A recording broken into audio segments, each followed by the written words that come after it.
The official Yes campaign for the Voice to Parliament launches in Adelaide ahead of this year's referendum.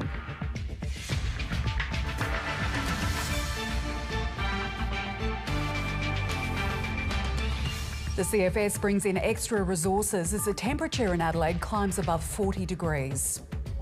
More money for hospital beds in Adelaide South as new pictures emerge highlighting the state's critical bed shortage. Struggling Riverland residents could be offered rate relief as they start the long and difficult clean-up. And Qantas bounces back, announcing a $1 billion half-year profit.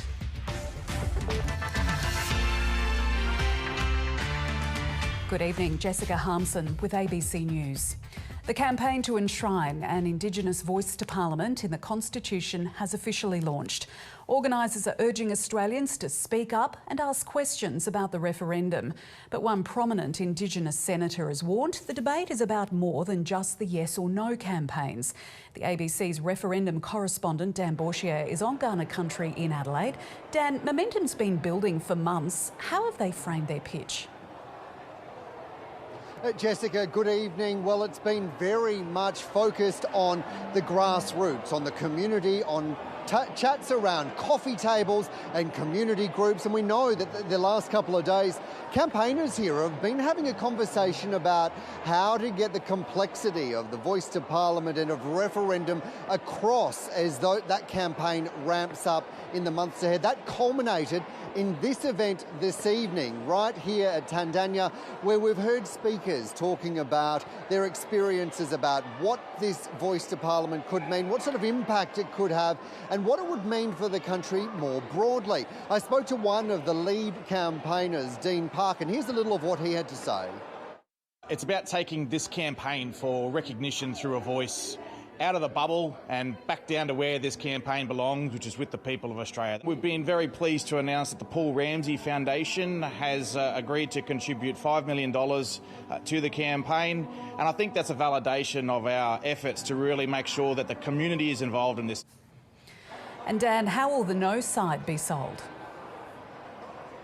Well, Jessica, we're hearing more and more that the no side is layered, complex and nuanced. Just today, the independent Senator Lydia Thorpe told the ABC that the progressive no case needs to be heard. She says the progressive voters that don't think that the voice to Parliament will make a difference, will have an impact. She said there needs to be a focus on outcomes right now, that there needs to be a renewed focus on treaty, and also that there needs to be the completion of the 1991 Royal Commission into Aboriginal deaths in custody. Many of the recommendations remain incomplete.